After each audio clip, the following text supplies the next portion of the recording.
1990 Topps Baseball Cards, 25 Most Valuable, plus bonus listings. Believe it or not, 1990 Topps Baseball Cards may be better than you think. I know, but hear me out. What seemed to start out as sort of a cheap attempted knockoff from the classic 1975 Topps set actually has some character of its own. Those wild borders, for example, aren't just colorful, they have printed dots. Like, wow, like comic books have. Something I first realized after reading a post from Night Owl Cards. And then there's the photography, which is pretty sharp in some cases. And then there are some pretty interesting subjects, from draft picks to error cards to scads of Nolan Ryans. Of course, even the stoutest of the 1990s will likely never rattle any bank accounts, not on the whole, and not to the extent that some of the hobby's big hitters do and will. But these cards are still fun all these years later, and they might just surprise you if you give them a chance. What follows then are the most valuable 1990 Topps baseball cards, plus the most valuable 1990 Topps traded baseball cards, plus a few surprises, as judged by actual selling prices for copies engraded in PSA 9. In all cases, you could opt for the more limited Super Glossy Tiffany version, which will generally set you back 3 to 5 times the cost of the corresponding base cards. All right, let's play ball. 1990s Top Style. Number 25. 1990 Topps Sammy Sosa rookie card, number 692. Sammy Sosa entered 1990 with designs on a starting job for the first time in his big league career, thanks to a midseason trade in 1989 from the Rangers to the White Sox. The young Toolsy prospect made a decent showing in his new climbs, cracking double-digit home runs and stealing 32 bases. The next couple of seasons were lean, though, as Sammy struggled for playing time, especially after the 1992 trade to the Cubs. Things started to look up the next summer, though, as 24-year-old Sosa connected on 33 long balls, the first of 11 straight full seasons. He cracked 25 in the strike-shortened 1994 when he hit 30 or more. Of course, those homer numbers were off the chart starting in 1998 when he chased Mark McGwire to Roger Maris's single-season record. Predictably, his card skyrocketed like one of his Wrigley Field blasts. Today, even after the great slugger's downfall of the 2010s, Sosa's rookie cards maintain enough hobby swagger to appear on lists like this one. Value $5 to $10. Number 24. 1990 Topps Larry Walker rookie card, number 757. It took a while for fans and especially collectors to warm up to Larry Walker and his talents. Part of that was probably because he started out with the Montreal Expos, who famously never won a division title, but who looked like a good bet in 1994 before the strike ended everyone's season. That was Walker's last year with the team. Then it was on to the Colorado Rockies, for whom Walker broke out big time, forever giving critics the, yeah, but he did that in the thin air of Denver excuse to denigrate, or to at least downplay his performance. In the end, Walker had the last guffaw, elected to the Hall of Fame in 2020. Even with that honor under his belt, though, Booger's cards, like this 1990 Topps rookie, never exploded in popularity or value and offer the chance to own some Cooperstown cardboard on the relative cheap. Value $5 to $10. Number 23. 1990 Topps Dale Murphy number 750. No one knew it at the time, but this would be the last time Dale Murphy would appear in a Braves uniform on a regular base Topps base set as an active player. With his production continuing to slide and the Braves going nowhere fast, Atlanta sent their legendary two-time MVP to the Phillies in a sort of complicated August trade. And although Murphy struggled in Philly and Colorado before retiring in 1993, he's still a hobby heavyweight all these years later, and this card reflects a solid hunk of 1980 baseball history just as an era was about to end. Value $5 to $10. Number 22. 1990 Topps Roger Clemens number 245. This is about as bland of a card as you're likely to find of one of the greatest pitchers of all time, but I guess that Roger Clemens' punishment for having not won the Cy Young Award for 2 years running at the time of this issue. He would extend that offer to 3 years in 1990 before getting off the snide and reigniting his cards in 1991. Like Barry Bonds and others from the steroid era, Clemens' reputation has fallen on hard times in recent years, but his amazing numbers are hard to overlook, even if his 1990 Topps doesn't stroke your nostalgia fire. Value $5 to $10. Number 21. 1990 Topps Kirby Puckett number 700. As if collectors need more reason to chase Kirby Puckett, the Minnesota Twins fire hydrant of a center fielder had won his first, and as it turns out, his only American League batting title in 1989. That showing came with a massive power outage that would last most of the rest of Puckett's career. But he remained a smiling catalyst as the Twins won their second World Series in 5 years in 1991. Puckett remains a collector favorite today, earning this card showing the man in his prime a slot on our list. Value $8 to $12. Number 20, 1990 Topps Albert Belle, number 283. We didn't really know that Don't Call Me Joey would be a thing when this card was issued, but we'd find out soon enough that Albert Belle had one of the most potent bats in baseball history. Sure, the dude's personality rubbed folks like porcupine grain sandpaper, and health issues sank his Hall of Fame hopes, but Bell managed to dominate in the batter's box long enough to add some forever value to his rookie cards. Value, $10 to $12. Number 19, 1990 Topps Jose Canseco, number 250. After going 40-40 and winning an MVP in 1988, Jose Canseco found himself injured more often than not in 1989, appearing in just 65 games. Collectors still were excited enough by Jose's upside to keep his cards on the hot list and the cold list for veteran Beckett readers. Much of the shine faded in the glare of various PED scandals, but Jose's place in hobby history won't go quietly into the night, and his early career cards still draw interest today. Value $8 to $15.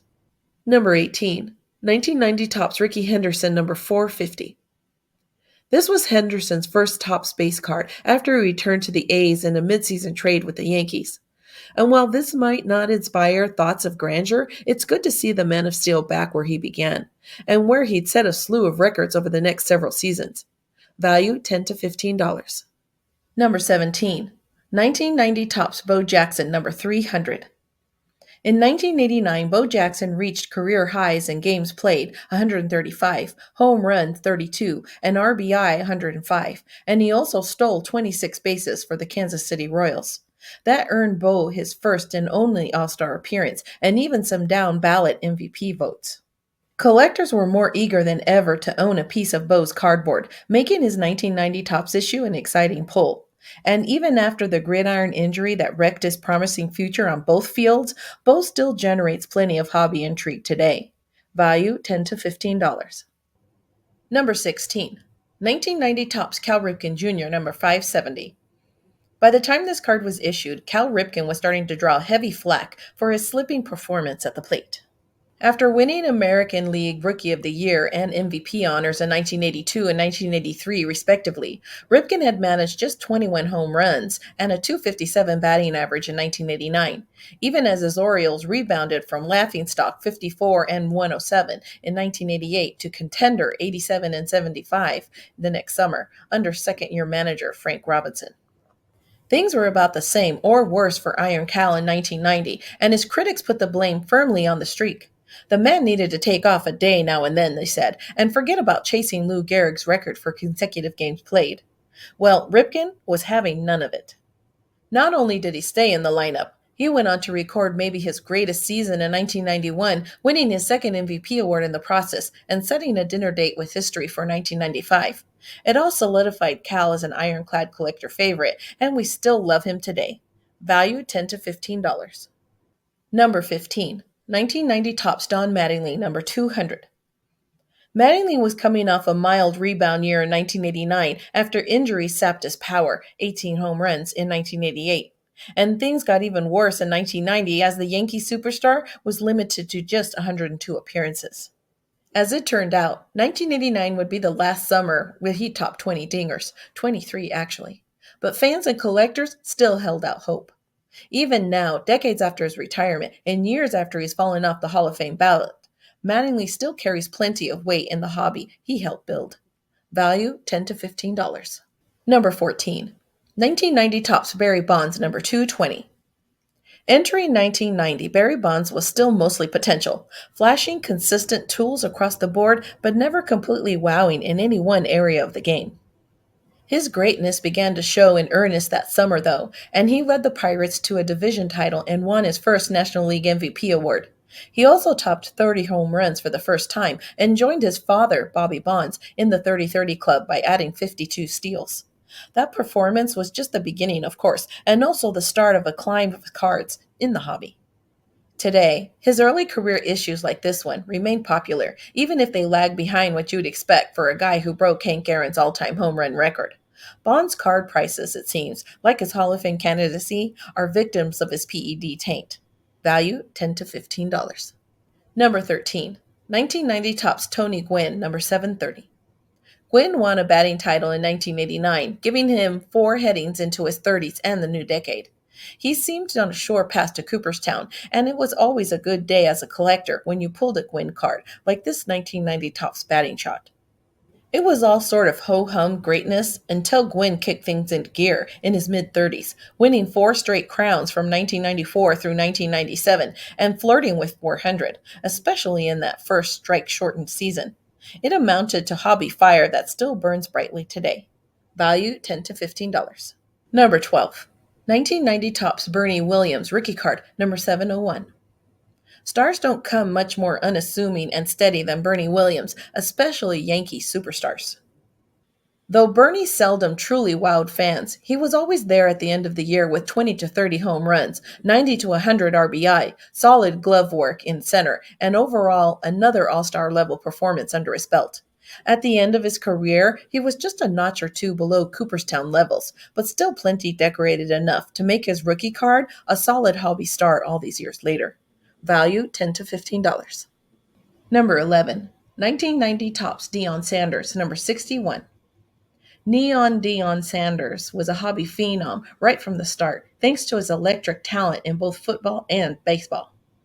Though the gridiron ultimately proved to be his primary passion and gift, he's in the Pro Football Hall of Fame. Sanders spent enough time on the diamond to rack up plenty of steals and runs over his 9-year career. And while Sanders never quite excited collectors like fellow crossover artist Bo Jackson did, his cards continue to draw interest from fans in both sports. Value $12 to $15. Number 10. 1990 Topps Nolan Ryan, Mets, number 2. With Walter Johnson's years in his rear view, Nolan Ryan sailed past 5,000 strikeouts in 1989 on his way to baseball immortality. In addition to anointing him with the first card in their new set to celebrate that unheard-of milestone, Topps also ran the Ryan Express through the next 4 numbers on their checklist, offering a unique career retrospective.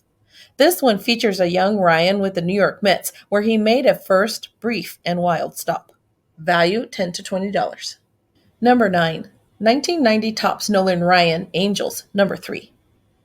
This second hunk of Ryan recap shows him with the California Angels, the team for whom he burned down the American League hitters like toothpicks in a cremation furnace for nearly a decade.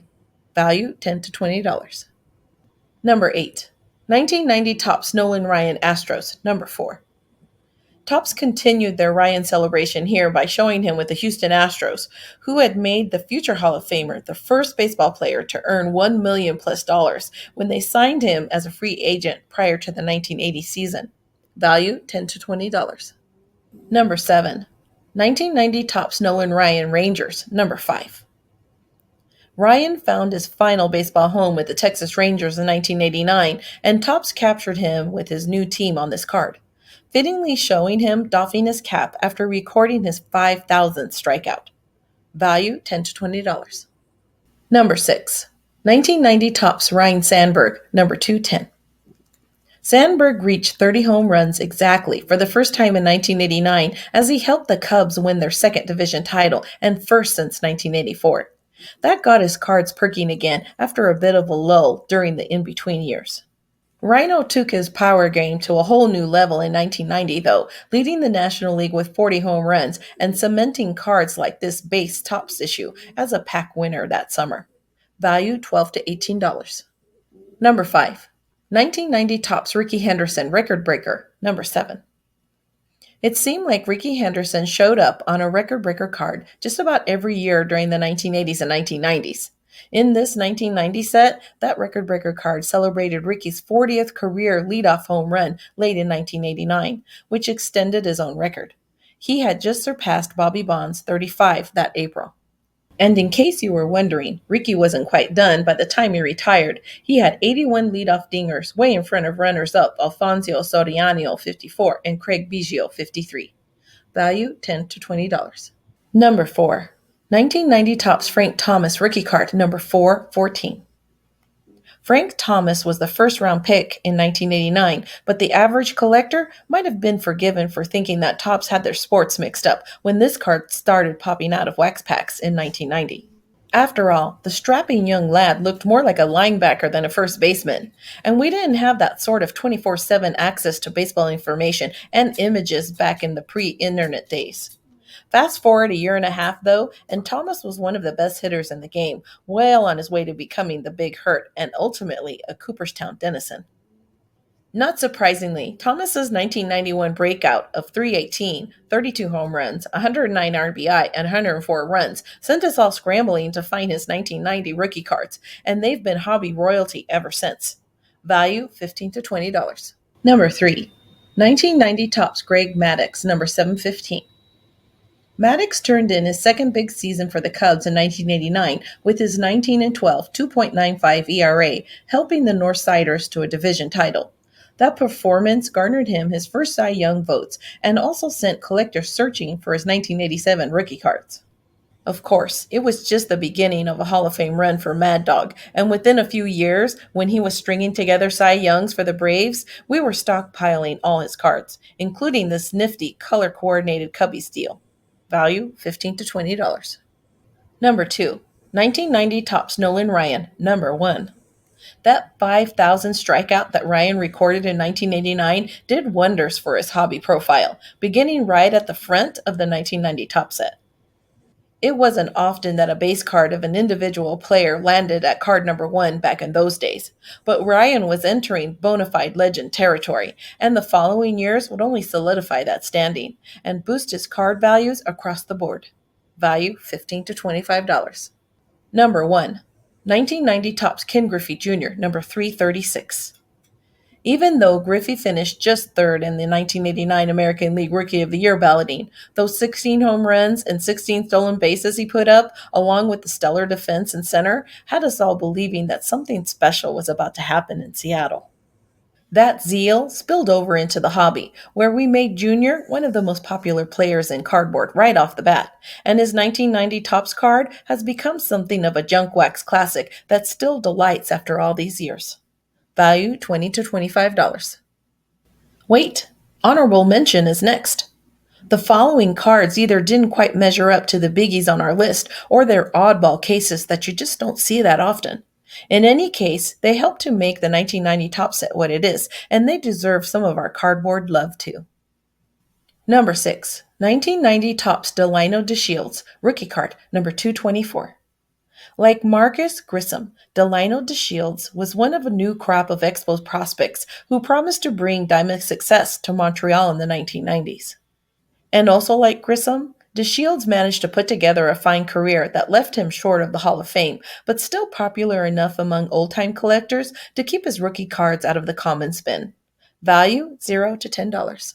Number 5. 1990 Topps Juan Gonzalez rookie card, number 331. Juan Gonzalez was already a solid prospect heading into the 1989 season, and his 21 home runs with the Double-A Tulsa at just 19 years of age put him on a hobby radar. The card companies came calling, and collectors were happy to scoop up rookie cards of the young slugger in 1990, especially when he bashed 29 long balls at AAA Oklahoma City that summer before connecting on 4 more in just 25 games for the Rangers in September.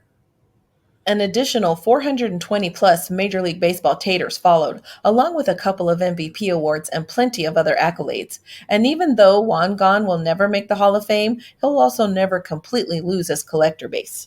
Value $5 to $10. Number 4. 1990 Topps Ben McDonald rookie card, number 774.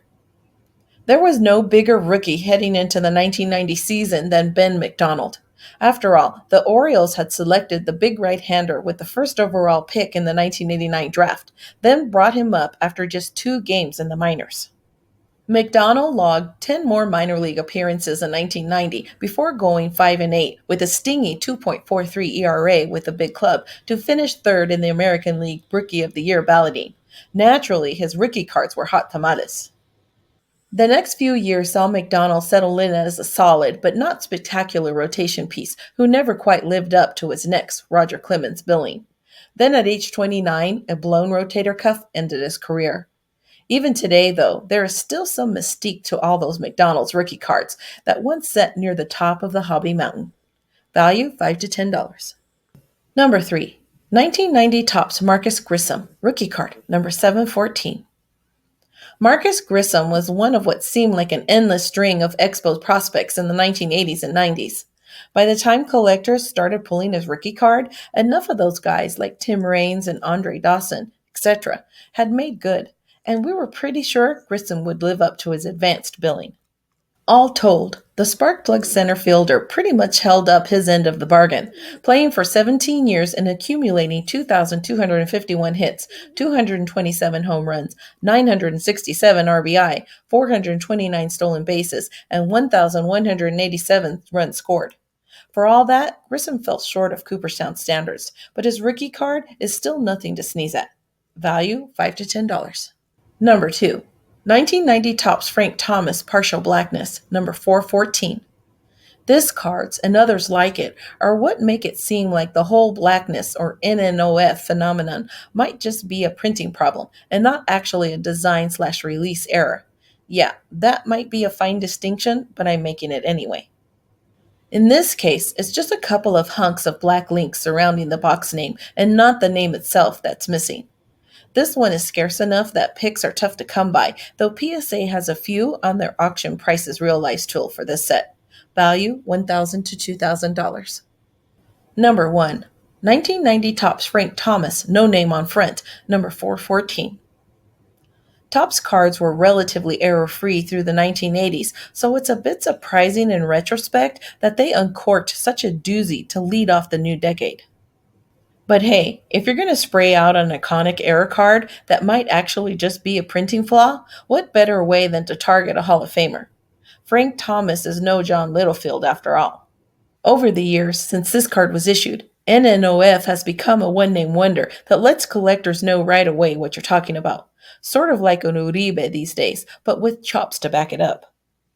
With less than 300 of these gracing the PSA population report as of January 2022, and with a big hurt firmly enshrined in Cooperstown, it's no wonder this card is such a big kahuna among 1990 baseball issues. Value $20,000 to $30,000. Wait, 1990 Topps traded baseball cards are next. Like every other Topps traded set in the 1980s and early 1990s, this one was a special treat to collectors. One last shot of new baseball cards for the year as we headed into winter. And while it was relatively light on big-name rookies, 1990 Topps traded offered up some intriguing veterans and new places cards to take up the slack. Number 5. 1990 Topps traded Gary Carter, number 19T. At 36, Gary Carter's best days were behind him in 1990, but he still put up a solid season at the plate for the Giants that summer. And he also gave us a chance to see him on a Giants card. A reality Topps helped felicitate that fall in their traded set. Value $5 to $10. Number 4. 1990 Topps traded Lee Smith, number 118T. Smith was already an all-star closer as the 1990 season dawned, but his biggest season save totals still lay ahead of him with the St. Louis Cardinals. Of course, before that could come to pass, the Red Sox had to ship him to St. Louis, which they did during that summer of 1990. And voila, we had an avenue towards Smith's first cards card, and this was it, Topps division. Value $2 to $5. Number 3. 1990 Topps traded John OLERUD, number 83T. OLERUD took a while to build his resume that would land him on lists like this, putting up solid, semi-star to star level performances year after year. Occasionally, he'd pop something really gaudy, like that Ty Cobb-esque 363 batting title in 1993. Mostly, though, it was just a steady climb to 2,200 plus career hits, pulling his rookie card along with him. Value $5 to $10. Number 2. 1990 Topps traded Cecil Fielder, 31T. Has there ever been a bigger revelation in the course of one baseball season than what Cecil Fielder wrought in 1990? Back from a starring role in Japan, Fielder had us all shaking our heads as he crushed 51 home runs for the Detroit Tigers, the first 50-homer season in the Bigs since George Foster went deep 52 times for the Reds in 1977. Where had this guy been all our lives? Well, Japan and the Blue Jays. Okay, fine, but where had his rookie cards been? Hiding in the Commons bins with the rest of the 1986 brethren? Right. But where were his Detroit cards? Well, for tops, this was one, and it's still special more than 30 years on. $5 to $15. Number 1. 1990 tops traded David Justice, number 48T. David Justice was already 24 years old when the Braves called him up for the second time in May of 1990. That was old for a prospect, and he hadn't exactly torn up the minors either. Needless to say, his 1990 rookie card sort of got lost in the glare of guys with more hype surrounding them. Until he started mashing, that is. By the end of the season, Justice had mashed 28 home runs, driven in 78 runs, scored 76 on his own, and hit a solid 282. That was good enough to win National League Rookie of the Year award and leaving us all wondering where his Topps rookie card was. This traded entry was the answer, and it's still evocated of that magical summer all these years later. Value $10 to $15. WaxPackGods.com